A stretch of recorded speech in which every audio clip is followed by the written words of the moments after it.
Bismillahirrahmanirrahim. Assalamualaikum warahmatullahi wabarakatuh.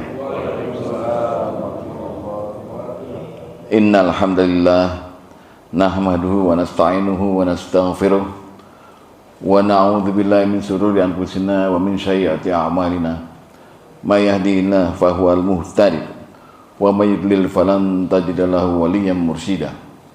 Asyhadu an la ilaha illallah wahdahu la syarikalah wa asyhadu anna Muhammadan abduhu wa rasuluhu la nabiyya ba'da. Allahumma fasholli wa sallim wa barik ala hadzal nabiyil karim nabiyina Muhammadin sallallahu alaihi wasallam wa ala alihi wa sahbihi ajmain, amma ba'du. Qala Allah ta'ala fi kitabil karim wa huwa asdaqul qailin, a'udzu billahi minasyaitonir rajim. Tabarakalladzi biyadihil mulku wa huwa ala kulli syai'in qadir, alladzi khalaqal mauta wal hayata liyabluwakum ayyukum ahsanu amala wa huwal azizul ghafur. Wa qala Nabi sallallahu alaihi wasallam, aksaru min dzikril maut, perbanyaklah kita mengingat kematian. Fa innahu yamhassudz dzunub, karena mengingat kematian itu bisa menghapus dosa.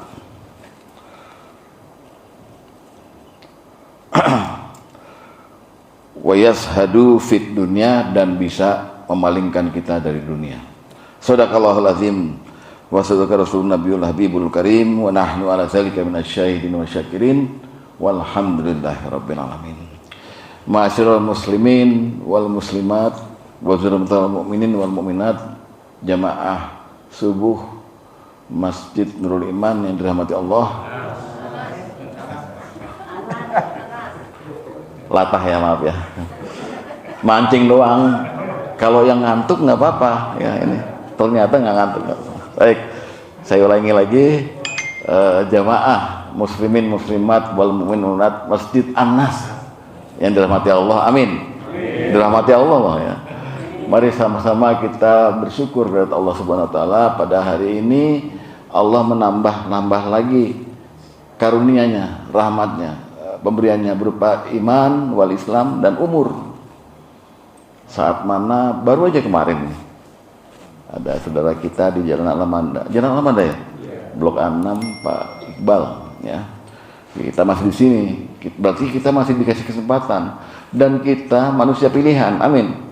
Dipilih untuk kemana, Pak? Ke surga. Sesuai sering setiap saya di sini selalu saya katakan, yang hadir di sini jaminan mutu yang di ruangan ini, bahwa Bapak dan Ibu semua orang-orang beriman. Rasulullah sallallahu alaihi wasallam bersabda, "Iza ra'aitumul rajula ya'tadul masjida fashhadu lahu bil iman." Kalau kamu ngelihat ada ibu-ibu, bapak-bapak datang ke masjid, saksikanlah bahwa mereka itu orang beriman. Pasti, nggak mungkin kalau nggak ada iman nggak mau kemari, nggak mau. Ya. Tapi bukan berarti yang sekarang nggak kesini itu nggak beriman, bukan. Ya. Cuman kita ini termasuk orang pilihan, amin. Pagi ini, insya Allah saya mau bicara mati. Mau bicara mati, karena tadi imamnya siapa imam tadi? Bapak Imam sempat berdoa tuh, wa taubatan qoblal maut wa rahmatan indal maut wa maghfiratan ba'dal maut. Ngeri banget dah ya. Jadi kita diposisikan udah calon mati semua, memang betul. Jadi kalau persoalan mati ini memang banyak nggak diminatin, Pak, tapi terpaksa saya mau sedikit menyinggung soal mati ini pada pagi ini, supaya kita melek ya. Kata Rasulullah, kafa bil mauti wa idza, jadikanlah mati itu nasihat. Kebetulan kemarin ada yang meninggal, ada yang mati, sehingga pas banget kalau kita sekarang membicarakan mengenai mati. Apa sih perihal mati yang mau saya bicarakan pada pagi ini? Yaitu masalah yang sepele aja. Kita nanti kedatangan mati, bekal apa yang mesti kita bawa? Itu yang mau saya bicarakan. Yang kedua, kapan kita mesti mempersiapkan bekal itu? Nah, itu. Jadi ada dua bab besar. Pertama, bekal apa yang mesti kita bawa ketika kita mati nanti. Ketika datang malaikat yang menjemput kita, Lalu yang kedua, kapan kita mesti mempersiapkan bekal itu? Memang kalau persoalan beginian lebih baik dihindarin Pak ya. Ngomong mati.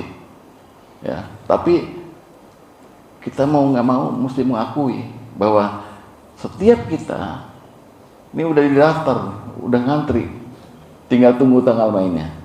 Ya, nah oke. Jadi mati itu pasti datang. Jangan salah, bukan kita yang datang ke mati, mati yang datang ke kita. Suatu hari ada orang yang duduk di depan Anas. Kita tanya, Bapak ngapain? Saya nunggu jemputan. Gokar ya? Grab. Nunggu jemputan. Mau kemana Pak? Mau ke tempat sesuatu itu. Lalu kita tanya, peraturannya apa Pak? Naik gokar itu? Ya, saya nanti ketika saya udah mesen duluan. Udah mesen dan udah bayar. Orang itu tinggal jemput, nanti ketika dia nyampe di depan saya, dia pasti tanya, nama saya siapa itu? Pak Ato ya? Oh iya, baru naik saya. Habis naik, orang itu ngasih tahu sebelum saya naik, kamu boleh bawa ini, nggak boleh bawa ini. Ya, boleh bawa tas, tapi nggak boleh bawa makanan. Gitu. Terus kamu naik mesti gembira. Jangan naiknya marah-marah gitu. Mesti gembira. Sama. Nanti ada malaikat maut jemput kita.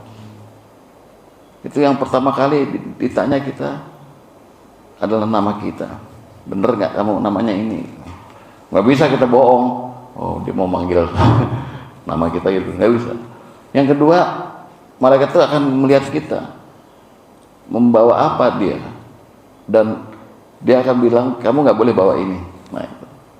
Dan yang terakhir kita dilihat, apakah kita dijemputnya dalam keadaan gembira, dalam keadaan marah-marah. Itu Pak. Kejadiannya seperti itu nanti. Dan itu ada dalam wilayah wataubatan qabla maut tadi itu. Sebelum mati. Ya. Jadi mati itu pasti datang menjemput. Dalilnya mana? Ada 4 dalil dari Quran tuh yang memastikan bahwa kita akan dijemput sama maut dan dia pasti akan datang ke kita. Yang pertama, Al-Hijr ayat 99. Allah berfirman, wa'bud rabbaka hatta ya'tiyakal yakin. Dan sembahlah Tuhanmu sampai datang kepadamu al-yakin. Menurut tafsir Ibnu Katsir diuraikan bahwa al-yakin yang dimaksud dengan itu, dengan al-yakin dalam ayat ini adalah al-maut.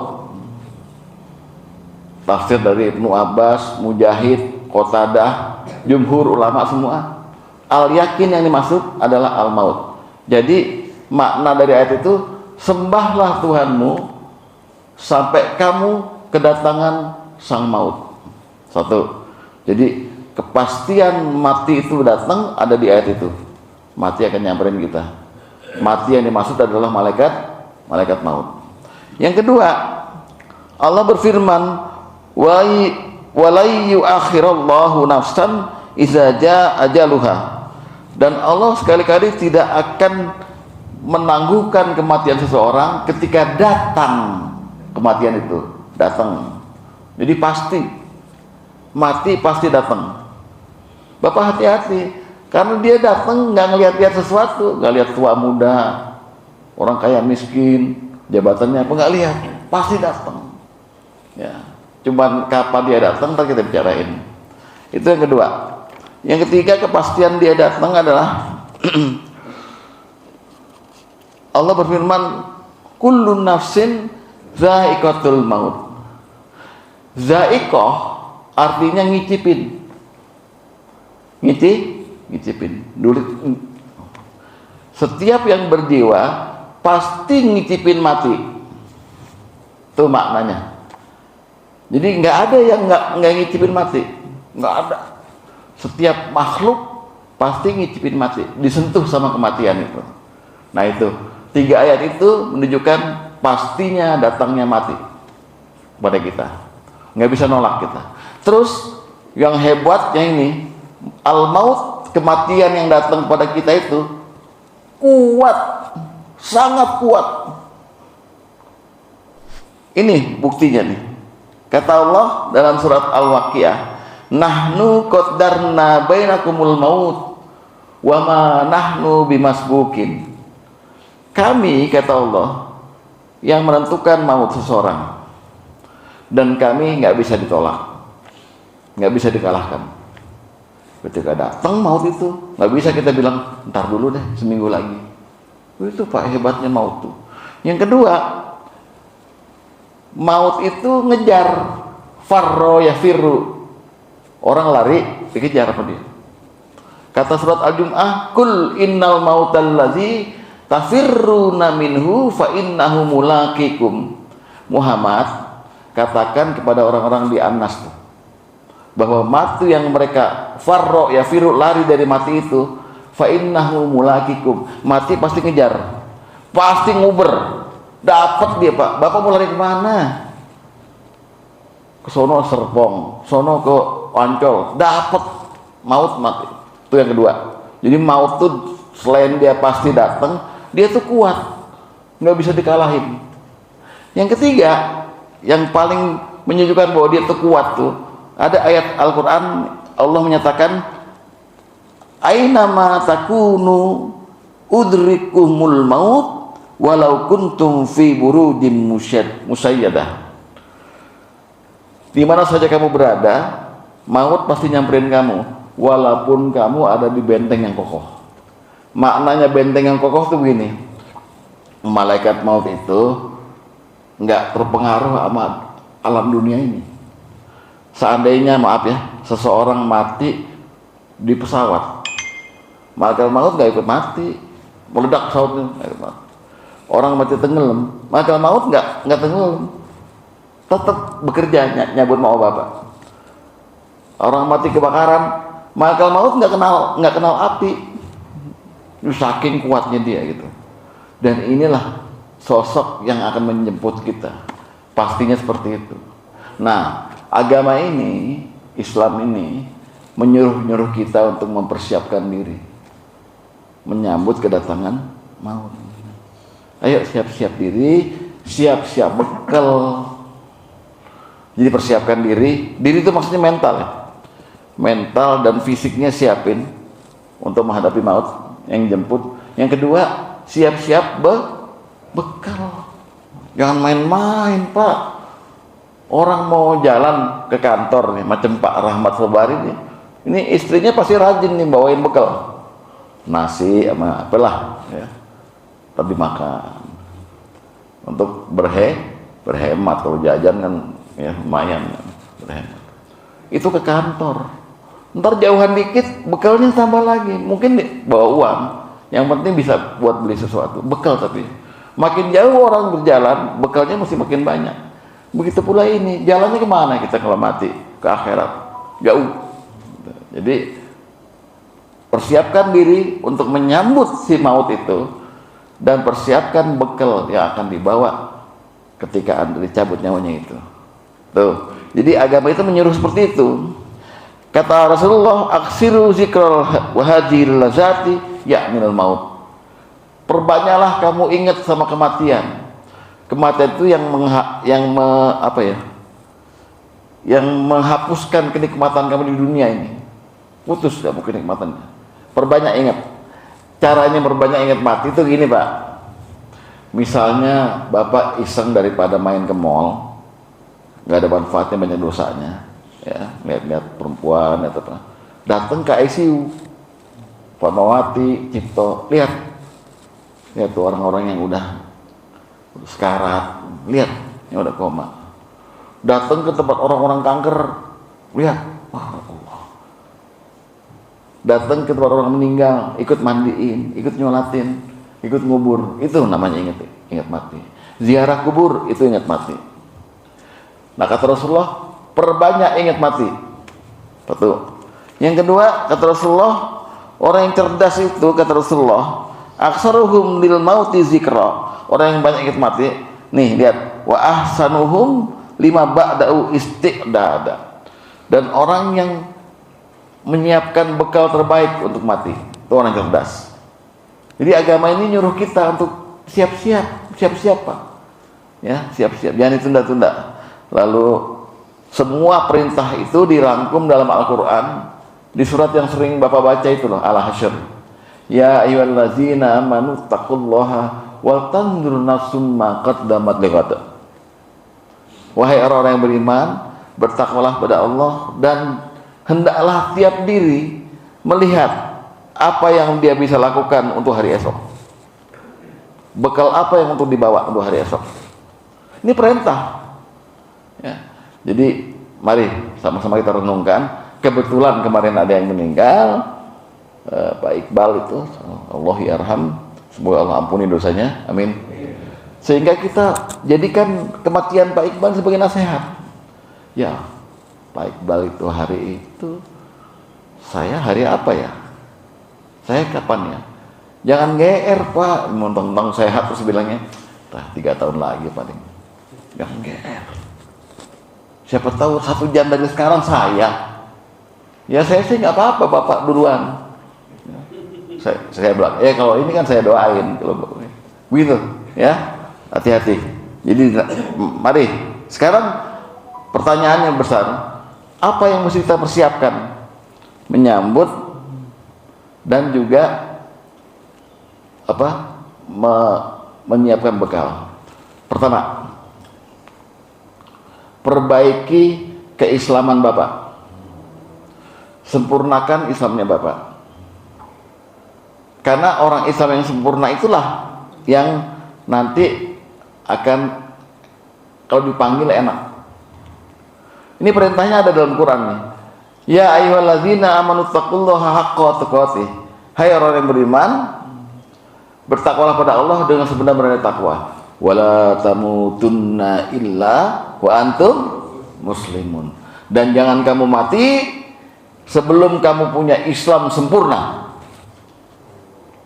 Dan jangan kamu mati wala tamutunna illa kecuali wa antum muslimun, Islam kamu sempurna. Terutama Islam sempurna dalam rukun Islam yang pertama tuh Pak.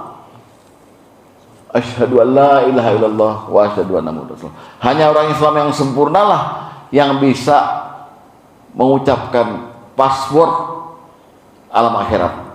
Jadi kalau orang mati itu kata Rasulullah, al-mautu babul akhirah.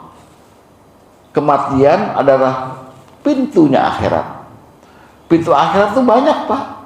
Ada pintu kematian, ada pintu langit 1, langit 2, langit 3 sampai langit 7 bertemu Allah. Ada pintu alam barzah, ada pintu alam yaumil hisab, ada pintu surga. Semua itu pakai password, bukan pintu-pintu kayak begini ini pakai kunci, pakai password. Dan passwordnya kita ucapin sendiri.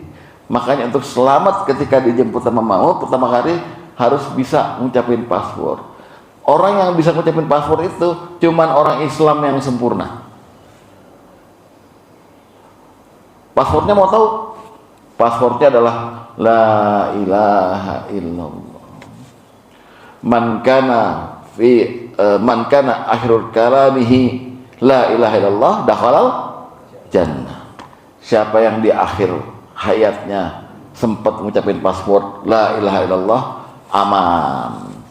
Masuk pintu maut aman. Pintu alam barzah aman semua. Itu pertama. Jadi bekal yang mesti Bapak persiapkan, perbaiki keislaman Bapak. Islamnya benar-benar. Islam yang benar itu adalah Islam yang definisinya sama dengan orang takwa. Imtisalu awamirillah wa ijtinabu nawahi. Menjalankan semua perintah Allah dan menjauhi semua larangan Allah. Jangan berlaku fasik, jangan berlaku zalim, jangan berlaku kafir. Perbaiki ya keislaman Bapak. Itu bekal pertama kali. Bekal yang kedua, perbanyak amal soleh. Perbanyak amal soleh sekarang di dunia ini. Sebab dalam Al-Quran diceritakan ada orang-orang Islam yang ketika mati itu komplain sama Allah. Dalam surat Al-Mu'minun ayat 99 dikatakan begini, demikian keadaan orang-orang kafir itu, maksudnya orang Islam yang kafir ya. hatta iza jaa ahaduhumul maut qala rabbirji'un, sampai mereka kedatangan maut, mereka bilang sama Allah, ya Tuhanku, balikin aku dong, balikin aku. Nanti ada orang Islam yang begitu, lalu dia bilang, balikin aku, la'alli a'malu sholihan fima taraktu. Kalau kamu sanggup balikin aku ya Allah, aku akan beramal soleh yang dulu aku tinggalkan waktu aku hidup. Tuh, jadi ada penyesalan orang-orang Islam nih, yang dulunya, yang di dunia ini lalai, nggak pernah beramal soleh, ibadahnya ditinggal, malah melakukan larangan Allah. Nanti waktu dia mati, dia teriak begini, Robbi irji'ini, ya Tuhanku, balikin aku dulu, jangan diambil sekarang. Kalau kau balikin aku akan sanggup beramal soleh yang dulu aku tinggalkan. Ya, satu. Jadi yang kedua, maaf. Jadi pertama tadi sempurnakan Islam, bekalnya nih. Yang kedua, perbanyak amal soleh supaya nanti kita nggak menyesal gitu loh, nggak minta balikin ke Allah. Dan yang kedua, bertujuan kalau amal soleh diperbanyak itu tujuannya ada yang nemenin kita di kuburan. Rasulullah berpesan begini, yatba'ul mayyita salasah. Mayat itu ke kuburan diikuti sama 3 orang, sama 3 perkara. Ahluhu wa maluhu wa amaluhu. Yang ikutin mayat itu ada 3, keluarganya, hartanya, dan amalnya. Fardi usnani, yang 2 balik ke rumah, keluarganya sama hartanya. Wa yabqa wahidan, dan yang tinggal di kuburan adalah amalnya.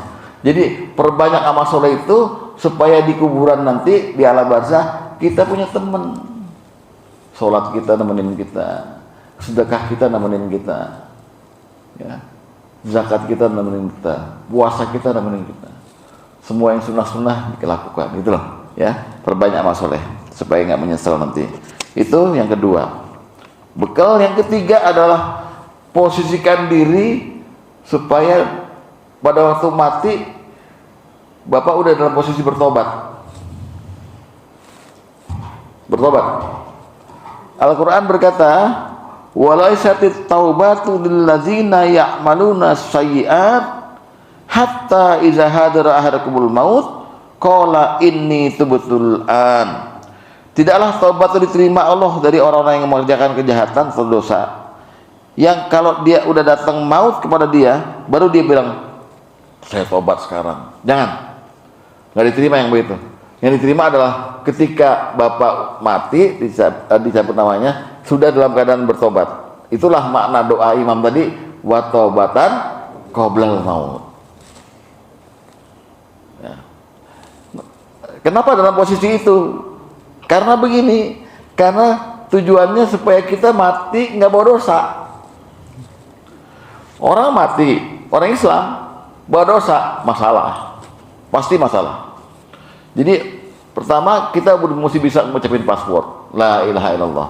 Kedua, kita apa tadi? Kedua, perbanyak amal soleh, bekalnya banyak nih. Yang ketiga, kita nggak boleh bawa dosa, bersih.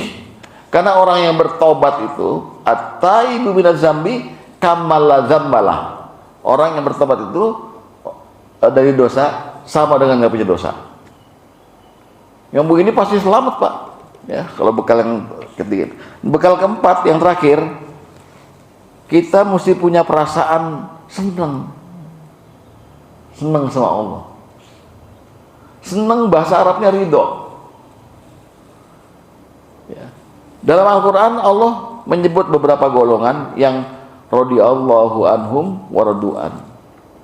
Contohnya di At-Taubah itu ada golongan muhajirin dan ansor. Allah ridho pada mereka, mereka ridho pada Allah. Kita juga bisa digituin sama Allah, asal kita berlaku seperti sahabat-sahabat Nabi itu loh. Jadi Allah, kita ridho sama Allah, senang sama Allah, Allah senang sama kita. Nah, dalam posisi inilah kita berbaik sangka sama Allah. Kita senang sama Allah itu. Kalau pas kita lagi senang sama Allah dijemput sama maut itu beres, Pak. Karena orang yang ridho sama Allah dan Allah ridho sama kita nih, hamba ini, Yang jemput langsung Allah. Malaikat maut lewat pensiun, Allah yang jemput langsung. Di mana dalilnya? Al-Fajr. Orang yang punya perasaan senang sama Allah dan Allah senang sama dia, Allah sendiri bilang sama dia waktu dia mati, ya ayyatuhan nafsul mutmainnah, wahai jiwa yang tenang, irji'i ila rabbiki radiyatan mardiyah. Datanglah, kembalilah pada Tuhanmu, aku ini Tuhanmu, dengan kau senang, radiyatan mardiyah, dan aku senang. Senang ketemu senang, beres. Jadi bekal inilah Pak, empat bekal inilah Pak yang Bapak mesti persiapkan ya Bu ya. Pertama, 1, paspor. Sempurnakan keislaman Bapak sampai Bapak udah hafal paspor Bapak. Malaikat maut tuh ngeper Pak sama orang yang waktu mau dijemput bilang la ilaha illallah, ngeper. Ngeri. Nggak bakal bentak-bentak lagi. Ya, kalau orang beriman macam Mbak Rahmat ini didatangi malaikat mautnya, ya, assalamualaikum, Pak Rahmat bilang la ilaha illallah, udah, ngeri. Pertama itu ya, sempurnakan gitu. Hanya orang yang sempurna Islamnya yang bisa ngucapin paspor itu la ilaha illallah. Yang kedua, persiapkan amal soleh selama hidup ini lah. Udah Pak, kita udah umur, ya, kurangi senang-senang sama dunia, kurangi. Boleh silakan jalan-jalan kemana gitu, tapi kurangi. Tapi perbanyak amal soleh yang mendekatkan diri taqarrub ilallah, pada Allah. Zikir-zikir, nyumbang-nyumbang segala macam itu ya. Lakukan itu supaya kita nggak menyesal nanti ketika dicabut nyawanya. Tidak seperti yang di Al-Mu'minun ayat 99, Tuhanku kembalikan aku supaya aku bisa beramal soleh. Itu ada ayatnya ya. Dan supaya amal soleh kita yang kita kerjakan itu nemenin kita di alam barzah nanti. Saya kasih contoh ya, Rasulullah nyuruh kita kan banyak-banyak baca surat Al-Mulk, surat ke-63 Al-Mulk ya, 63 ya, 67 ya, 67 yang tadi saya bacakan di awal, yang awalnya bunyinya tabarakalladzi bihadil mulku wa huwa ala kulli syai'in qadir alladzi khalaqal mautan. Baca sampai cuma 30 ayat. Kalau perlu hafalkan kalau bisa, kalau enggak ya dibaca aja tiap hari kalau bisa. Kata Rasulullah, Al-Mulk itu akan menjadi hujah di alam barzah yang akan menghalangi malaikat mungkar nakir menanya pada kita. Ntar ceritanya dalam kitab apa ya, Dokter Akbar ya, Dokter Akbar, malaikat mungkar nakir mau datang nanyain kita karena kita sering baca surat Al-Mulk waktu di dunia ini ya, tiap malam baca Al-Mulk gitu. Al-Mulk itu berubah jadi sosok yang menghalangi malaikat. Jangan kau tanya dia, karena diriku ada di hatinya. Tiap malam dia baca aku. Mungkar nakir bilang, saya kan cuma tugas saya nanyain dia, jangan. Lalu karena nggak selesai persoalan antara Al-Mulk dengan mungkar nakir, mereka menghadap Allah. Al-Mulk berkata pada Allah, saya adalah kalammu, saya adalah firmanmu, dan saya dibaca oleh dia. Saya nggak mau dia ditanya oleh mungkar nakir. Kalau saya nggak engkau turuti, ya, maka saya minta berhenti menjadi kalammu. Ya Allah bilang, ya enggak, kalamku lebih berharga daripada malaikat ini. Maka dibelalah kamu gitu. Jadi Al-Mulk jadi hujah nanti di alam barzah. Itu salah satu amal soleh. Lainnya banyak Pak. Sedekah yang banyak juga akan berubah menjadi sosok yang berjubah yang membela kita. Baca Quran pun begitu dan lain sebagainya. Jadi perbanyak amal soleh. Ya. Dan yang ketiga, yang tadi apa? Yang ketiga apa? Posisikan diri bertobat sebelum maut. Jadi nggak bawa dosa. Dan yang terakhir, banyak-banyak berbaik sangka kepada Allah dengan ridho, dengan senang sama Allah, baik sangka sama Allah. Ya, itu adalah bekal-bekal yang mesti kita bawa. Dan saya yakin lah, mungkin Bapak udah 99% udah punya bekal ini ya. Amin ya. Dia tinggal mati aja kan. Udah siap ya. Di sini yang udah pengen mati banget siapa? Belum ada ya. Belum ada. Pak Chandra senyum-senyum aja. Nah, kemudian pertanyaan yang kedua, yang terakhir nih, bab terakhir, kapan kita mesti mempersiapkan bekal itu semua? Jawabannya ketika kita ketemu dengan tanda-tanda maut. Nah ini ya, kalau Bapak udah nemuin tanda maut, maka segeralah menyiapkan diri untuk bisa dijemput dengan tenang. Jemput dengan membawa bekal-bekal yang tadi itu semuanya. Nah, tanda maut Allah berikan pada setiap orang beda-beda, tapi dibagi ke dalam dua kelompok besar. Satu, tanda yang relatif samar itu nggak jelas. Kedua, tanda yang relatif dekat, maksudnya dekat dengan kematian. Nah, yang samarnya ada tiga ya. Oke, yang pertama, tanda maut pertama yang samar adalah siapa-siapa orang yang udah dekat dengan usia 60, maka segera siap-siap. Di sini yang umurnya 59 tahun 11 bulan siapa? Tinggal sebulan lagi Pak, jangan banyak pantangan. Jadi kalau Bapak udah mau deket 60, tapi sekarang kalau udah 60 lebih, yo bukan berarti Bapak terlambat, maka perbanyak persiapan. Pak Dadang berapa sekarang Pak? Oh lagi 63 atau 64 ya. Rasulullah 63 tahun 3 bulan. Nah, siapa saya yang udah dekat umur 60, maka dia harus segera mempersiapkan. Dalilnya mana? Kata Rasulullah, a'maru ummati ma baina sittina ila sab'ina sanah. Umur umatku cuman antara 60 sampai 70. Jadi dijatah orang Islam itu, sekarang orang Islam di dunia 2 miliar ya, 2 miliar kurang. Itu umurnya rata-rata kata Rasulullah hanya antara 60 sampai 70. Rasulullah teruskan nih, aqalluhum man yajuzu dzalik. Sedikit sekali orang yang lebih dari 70. Pak Anies maaf berapa sekarang? Ah, siap-siap deh Pak. 75. Ya bonus. Ya jangan bilang lewat dong. Tadi amin. Ya. Jadi Rasulullah udah tentukan, dan Rasulullah adalah manusia yang nggak pernah bohong, Pak. Kata Rasulullah, umur umatku hanya 60 sampai 70. Kebanyakan. Mohon maaf Pak Iqbal, mana berapa? 61. Kata Rasulullah, aqalluhum man yahjuzu dzalik. Sedikit sekali di antara 2 miliar umat sekarang Islam ini yang bisa 75 kayak Pak Anies. Sekarang kalau kita suruh angkat tangan, yang 80 ada nggak nih? Yang 90? Pak Chandra berapa Pak? 68. Alhamdulillah 68. Masuk ke dalam range 60 sampai 70.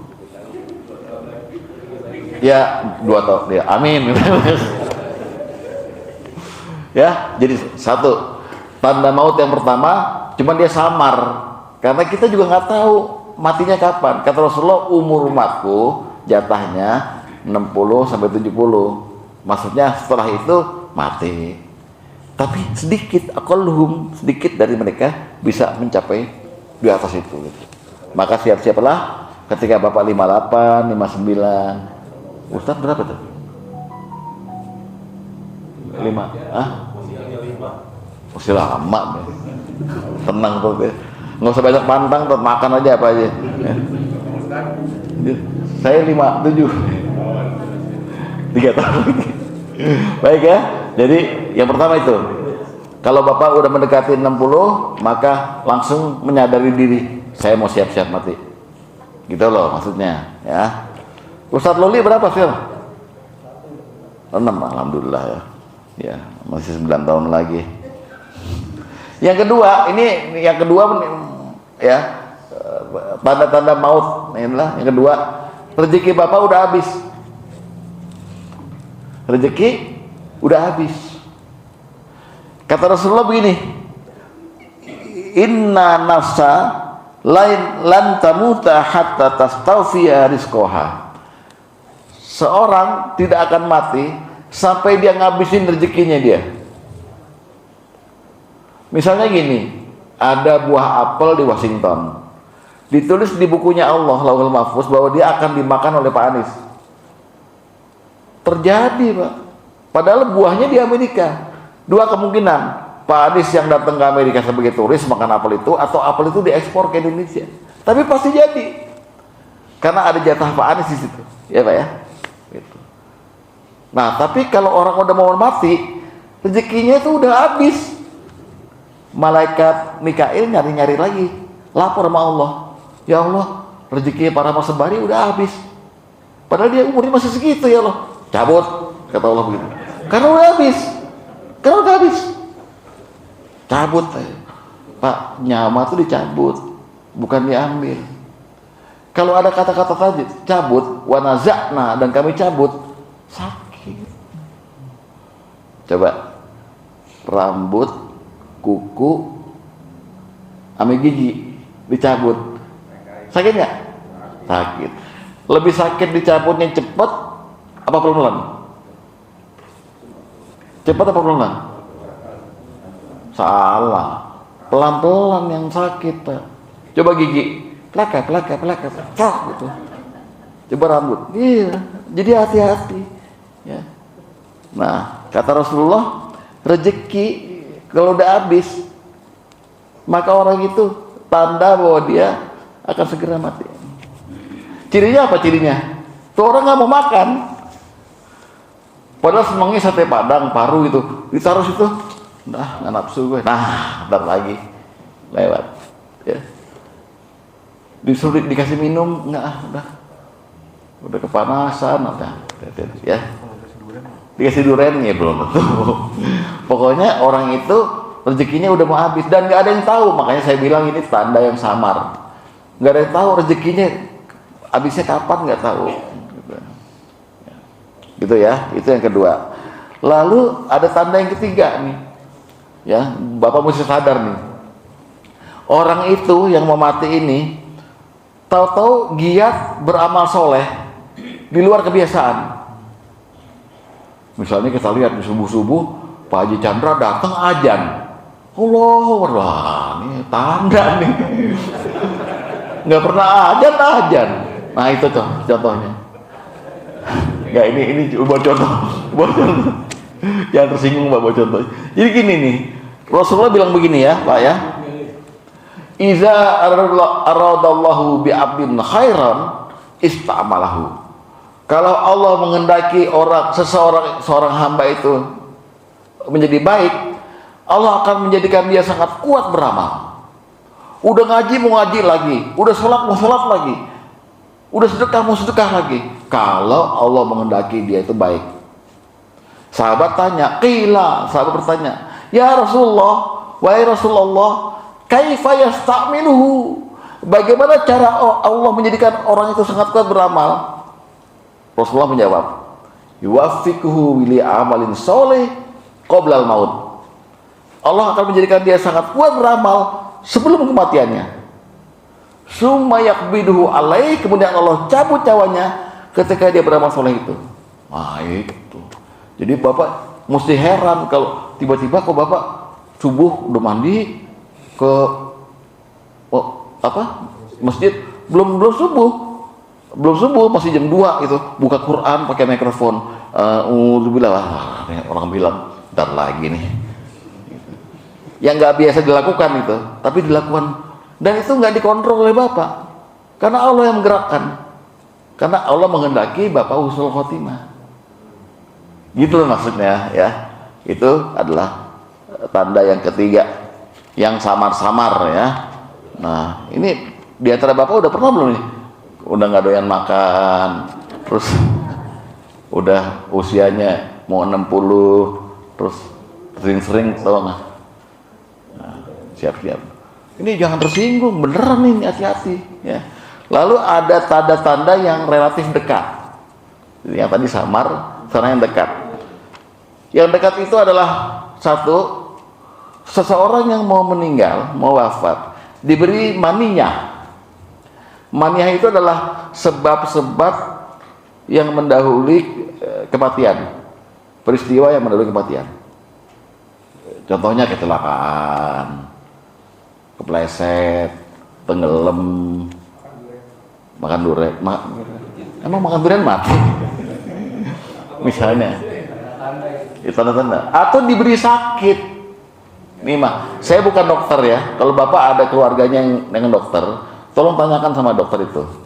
Ada istilah penyakit terminalis, penyakit yang prognosisnya udah buruk, kemungkinan sembuhnya udah cuma 2%. Mungkin orangnya koma atau memang nggak ditemukan obatnya, kayak gitulah. Orang itu dihinggapi sama Allah sakit itu, namanya maninya. Tanda-tanda dia, tapi belum tentu mati, hanya relatif dekat sama mati. Ya, di dalam ilmu kedokteran saya baca penyakit terminalis yang pertama itu stroke. Saya mengalami stroke 2 tahun lalu. Alhamdulillah belum mati sampai sekarang, gitu loh. Makanya tanda-tandanya relatif dekat, belum tentu juga dia langsung mati. Tapi ada juga kemarin kayak gua, hanya beberapa jam kemudian meninggal, gitu loh.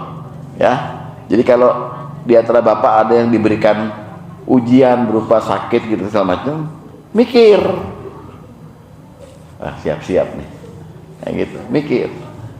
Cuman jangan takut mati, biasa aja, sambut aja mati itu dengan baik, jangan takut ya, jangan takut. Itu tanda relatif dekat yang pertama, diberi maniyah.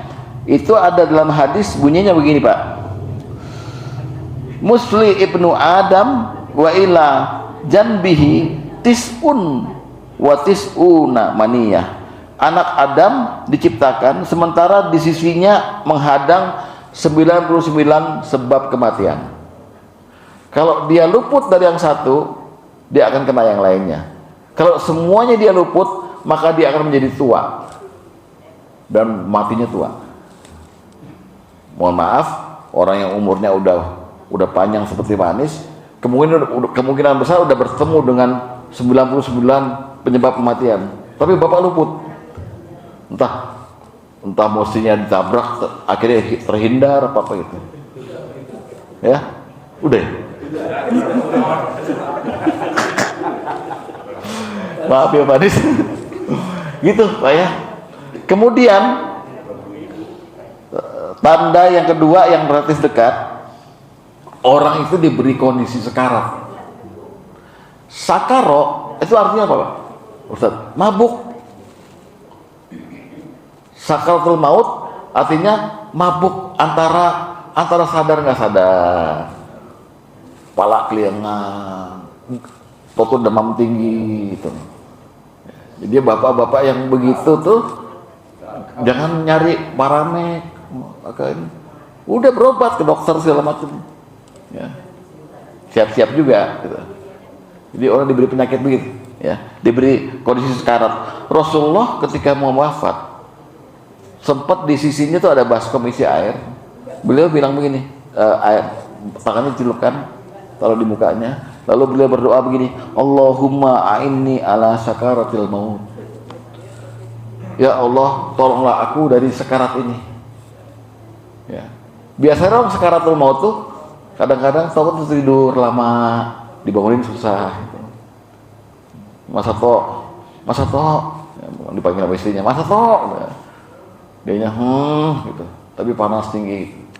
Nah, itu namanya sakarat ya. Dan zaman Nabi kebanyakan orang sakaratul maut tuh nggak kayak sekarang tuh koma di ICU. Kalau zaman Nabi orang sakaratul maut masih bisa ditanya jawab sama Nabi. Contohnya ada satu hadis tuh, karena Nabi sallallahu alaihi wasallam yaudu fi sabin. Nabi pernah masuk ke rumah seorang anak muda, wa huwa fil maut, dan dia dalam keadaan sakaratul maut. Nabi tanya, kaifa tajiduka ya Sabin? Bagaimana keadaanmu ya Sabin? Masih jawab, tapi habis jawab terus meninggal. Jadi zaman Nabi begitu. Zaman kita sekarang kadang-kadang orang sakaratul maut tuh udah koma, udah nggak bisa apa-apa, diem aja gitu ya. Nah itu adalah tanda yang relatif dekat dengan kematian.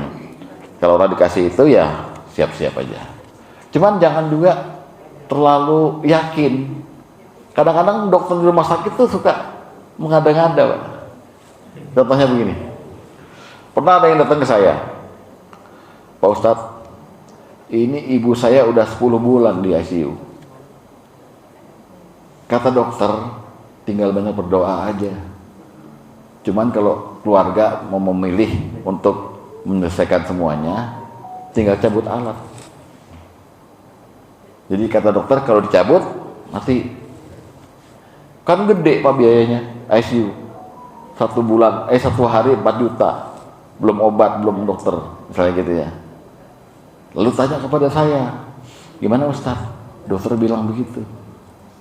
Kalau dicabut, mati. Saya tanya sama keluarga itu, masih punya uang nggak buat bayar ICU? Masih Ustaz. Jangan dicabut. Jangan dicabut. Saya umpamakan begini, ini ada pisau. Kalau ditusuk mati, jangan ditusuk. Ini ada ICU. Kalau dicabut mati, jangan dicopot. Gitu loh. Jadi jangan kita juga nurut sama dokter juga, jangan begitu. Karena begini Pak, definisi mati antara dokter dengan agama kan beda. Kalau medis, mati adalah berhentinya detak jantung, nggak berfungsinya batang otak, ada lebam mayit di punggung. Itu artinya orang udah mati. Dan intinya mengecil, pupilnya mengecil. Tapi kalau agama, berpisahnya ruh dengan badan, dengan jasad, beda kan. Nggak ada fakultas ruh, ya. Adanya fakultas. Jadi gitu, ya. Jadi sakratul maut. Kemudian yang terakhir sekali Pak, tanda bahwa kematian kita udah dekat dan kita mesti banyak-banyak mempersiapkan diri adalah kita terbuka hijab dengan alam gaib. Jadi kita bisa melihat alam gaib, terutama melihat malaikat. Ini ada dalam hadis dan dalam Quran, Pak. Hadisnya bunyinya begini. Rasulullah pernah bilang begini, siapa yang senang berjumpa dengan Allah, Allah senang berjumpa dengan dia. Siapa yang benci berjumpa dengan Allah, Allah benci berjumpa dengan dia. Siti Aisyah tanya, semua kita benci kematian kok. Kata Rasulullah, bukan begitu maksud saya. Orang beriman, kalau udah mau mati, ketika mau dicabut nyawanya, ada malaikat datang memperlihatkan tempat dia nanti di hari kiamat, apakah di surga apa neraka. Jadi kalau dia orang beriman, yang dilihatnya surga. Surga yang dilihat itu ada dia di dalamnya. Karena dia melihat surga itu, dia senang ketemu dengan Allah. Ya udah, sekarang aja cabut nyawa saya. Nah itu namanya. Nah, tapi ketika dia senang gitu, kan dia melihat malaikatnya. Dia melihat malaikatnya, dia melihat surganya itu. Itu dulu waktu dia belum mau mati, nggak bisa kita lihat malaikat. Nah, ketika kita mau meninggal, maka dibuka hijab. Namanya Yaumul Hadid. Kita bisa melihat alam gaib gitu loh. Nah, itu tanda yang terakhir. Dan itu masih samar juga. Apakah setelah itu kita langsung diambil, apa masih nunggu setahun lagi gitu loh. Jadi bapak-bapak yang udah pernah lihat alam gaib, ada di depan rumah lewat orang bersayap itu, siap-siap. Karena itu berarti tanda bahwa bapak sudah akan dijemput oleh malaikat maut. Gitu. Ayatnya yang terakhir, ayatnya yang mengenai ini ada di Al-Fat ayat 30. Kata Allah berfirman, innal ladzina qalu rabbunallaha tsumma istaqamu. Sesungguhnya orang-orang yang mengatakan bahwa Tuhan kami adalah Allah, kemudian dia istiqomah dalam agama, tatanazalul alaihimul malaikah. Allah akan turunkan malaikat kepada mereka yang berkata, ala takhafu wa la tahzanu. Jangan sedih, jangan takut. Wa abshiru bil jannati allati kuntum tu'adun. Dan Allah memerintahkan pada malaikat itu memperlihatkan surganya yang dijanjikan Allah kepada mereka. Jadi orang yang mau dicabut nyawanya bisa lihat malaikat yang datang dan bisa melihat juga video surga yang diberikan oleh malaikat pada dia gitu loh. Nah, itulah semua tanda-tanda yang kita mesti waspada. Kalau ketemu sama tanda-tanda seperti ini, maka segeralah persiapkan diri dan bekal untuk menghadapi kematian yang menjemput kita. Demikian. Wassalamualaikum warahmatullahi wabarakatuh. Terima kasih Pak Ustaz atas uraian yang luar biasa mengenai tanda-tanda kematian, juga bekal kita nanti dan bagaimana kapan mempersiapkan bekal tersebut. Amin. Jemaah semuanya, barangkali ada pertanyaan, kita masih ada waktu beberapa saat. Silakan.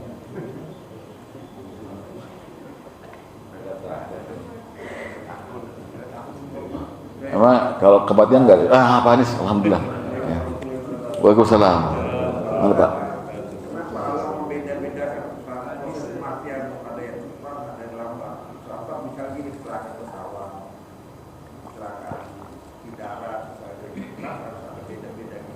Ya.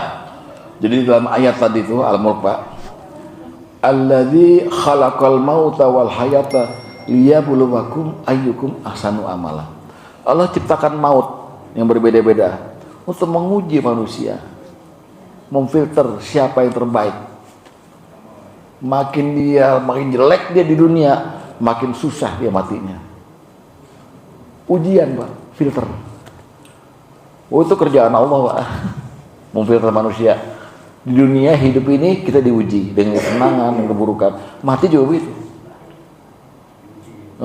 Dan menurut surat Al-Mursalat, surat yang terakhir di juz sama tuh, malaikat yang mencabut nyawa tuh ada yang lembut, ada yang kasar. Dalam An-Nahl, dalam apa? Malaikat yang kasar tuh bilang begini, keluarkan nyawamu.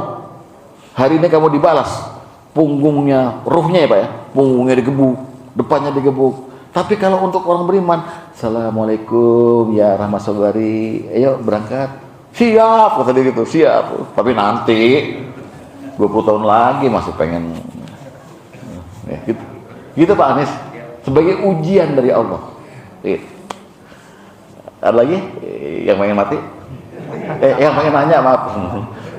Enggak, kalau soal mati kok takut semua pada nunduk, diem. Kalau soal poligami dia mau parah nih Anas, parah. Ayo, padahal nggak tanya.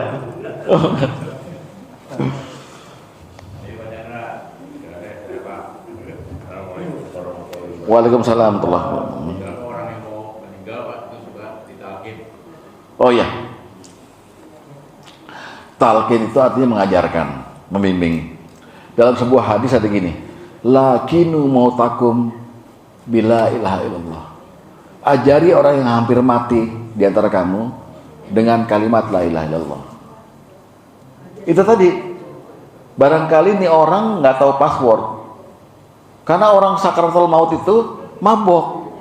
Bahkan Rasulullah menginformasikan, ketika ada sakaratul maut, datang iblis, hati-hati, bujuk, merubah diri jadi emak kita yang udah almarhum. Nak sini minum nak, gitu. Makanya orang sakaratul maut suka geleng-geleng. Nah, bukan geleng-geleng untuk kita, geleng-geleng dengan alam lain. Pak nyebut,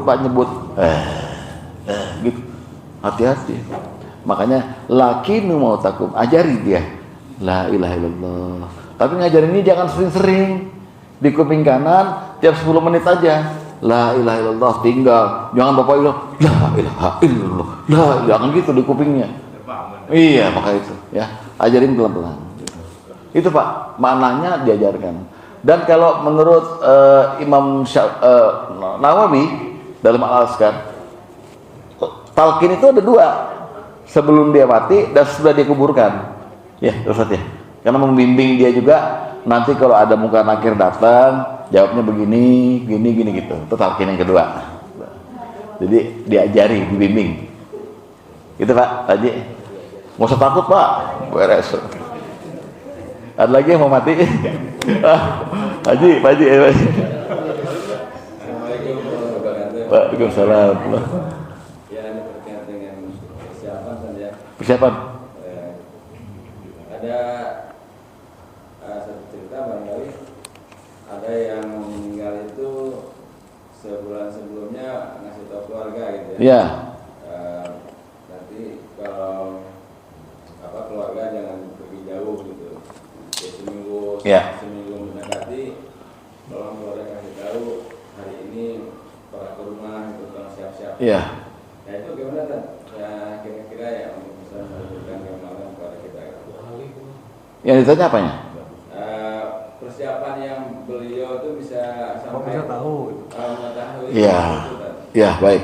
Jadi ada orang tertentu yang dalam Islam ini Rasulullah katakan iyyakum bil firasah. Hati-hatilah kamu terhadap firasatnya orang mukmin. Karena firasatnya itu dia lakukan dengan tawassum, dengan melihat satu tanda-tanda yang Allah kasih dengan cahaya Allah dalam hatinya. Tapi nggak semua kita dikasih, Pak. Tapi orang itu pun tidak tahu persisnya dia dipanggil. Hanya kira-kira mungkin, ya, ini mungkin aja gambaran saya ya, hayalan saya. Malaikat datang pada dia, sebentar lagi ya. Mungkin malaikatnya bilang begini gitu. Ini juga bilang, ini apa Golkar apa 2 tahun, 2 jam, 2 hari. Pokoknya dia dikasih begitu. Nah, sejak saat itulah dia berhati-hati gitu loh. Bilang sama keluarganya, jangan jauh-jauh ya. Kayaknya 2 minggu nih gitu. Padahal dia nggak tahu juga. Tapi bahwa dia akan dipanggil, dia sudah diberitahu dan diberi firasat. Firasah itu ilmu, Pak.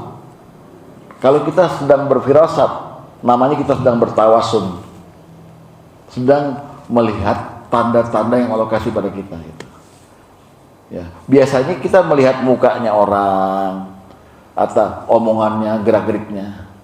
Nah, jadi orang yang mau meninggal itu nggak dikasih firasat, tapi orang yang mau meninggal dikasih tanda-tanda maut. Yang dikasih firasat orang lain kepada dia. Saya kasih contoh Pak Aleh. Rasulullah ketika khutbah Haji Wada, beliau berkata begini, seorang hamba diberi pilihan oleh Allah untuk terus hidup di dunia dengan diberi kekuasaan dan harta, atau memilih bersama Allah. Hamba itu memilih bersama Allah. Rasulullah ngomong begitu. Hakikatnya Rasulullah ngomongin dirinya tuh. Sebentar lagi saya akan dipanggil, tapi pakai bahasa lain. Ya, bahasa kinayah. Abu Bakar melihat begitu, bertawasum. Ini beliau ini, nangis Abu Bakar. Pasti kok bawa pergi ya. Nangis dia. Sahabat lain tanya, kenapa kamu nangis? Saya tahu Rasulullah lagi ngomongin dirinya sendiri. Rasulullah melihat diberi tanda oleh Allah, Abu Bakar berfirasat, wah beliau akan pergi. Bener, 3 hari kemudian beliau pergi. Itu. Jadi orang beriman kayak kita tuh bermain di situ aja Pak, melihat tanda berfirasat, melihat tanda berfirasat gitu. Mungkin Bapak juga ada yang melihat saya, nih Ustadz nggak biasanya ngomong soal mati apa dia mau mati gitu ya? Nggak gitu ya? Tega banget kalau begitu ya. Jangan begitu. Tapi ini mesti disampaikan kepada bapak-bapak supaya kita ngeh gitu loh. Nggak selamanya kita tinggal di dunia ini. Gantian, Mbak. Rumah yang Bapak tempatin sekarang itu entar bukan milik Bapak lagi, 50 tahun lagi. Mungkin milik cucu atau milik orang lain gitu. Jadi kita tuh jangan tuh saya mau umur sampai 94, sampai 100 berapa. Di sini ada nggak yang pengen saya sampai berapa umurnya? 200. Naik Gojek udah nggak boleh, mau Gojeknya ya gue ngeri mati ini terus. Mau nonton bioskop nggak boleh, ya kan? Segala macam udah nggak boleh. Mau kawin lagi, ceweknya mikir, ya gigi udah nggak punya, katanya. Gitu lah, ya. Jadi jangan mau tinggal lama-lama di dunia ini, gantian, kesian orang yang lain. Udah ngantri tuh, anak bayi sekarang, ya. Gitu, Pak Aleh. Jadi biasa orang beriman tuh dikasih penglihatan yang tajam, basiroh, hati yang tajam. Oh, ini sebentar lagi. Gitu. Jadi siap-siap. Baik, terima kasih sekali lagi Pak Ustadz atas yang luar biasa mengenai kematian, silakan bagi kita semua dan jamaah sekalian atas partisipasinya. Mari kita tutup dengan membaca kafaratul majlis. Subhanallah. Baik.